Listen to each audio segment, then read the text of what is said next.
Saya Erina Wijelestari akan menjelaskan tentang keseimbangan GDP.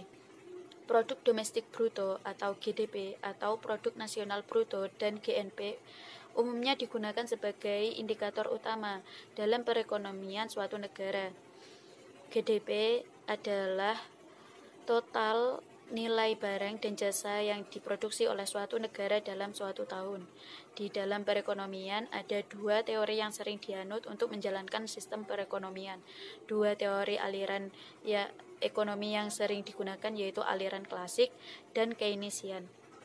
Keseimbangan umum GDP real dan tingkat harga ditentukan pada titik silang antara aggregate demand dan aggregate supply, baik jangka pendek maupun jangka panjang.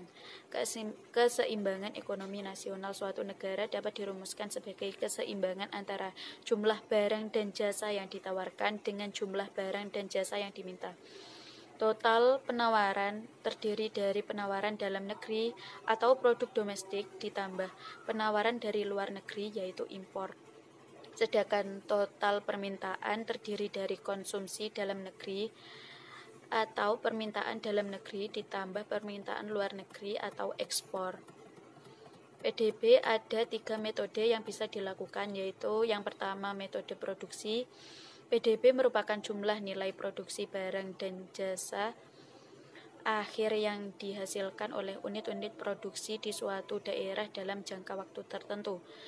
Yang kedua, metode pendapatan. PDB adalah jumlah balas jasa yang diterima oleh faktor-faktor produksi yang ikut serta dalam proses produksi di suatu daerah dalam jangka waktu tertentu.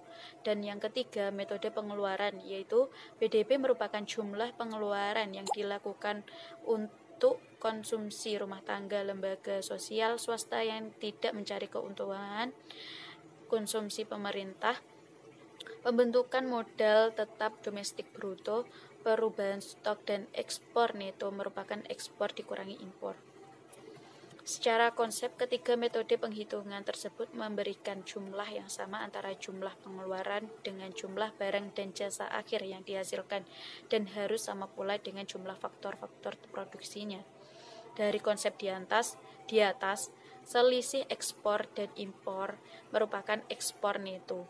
Ekspor neto didefinisikan ekspor barang dan jasa dikurangi impor barang dan jasa. Terima kasih.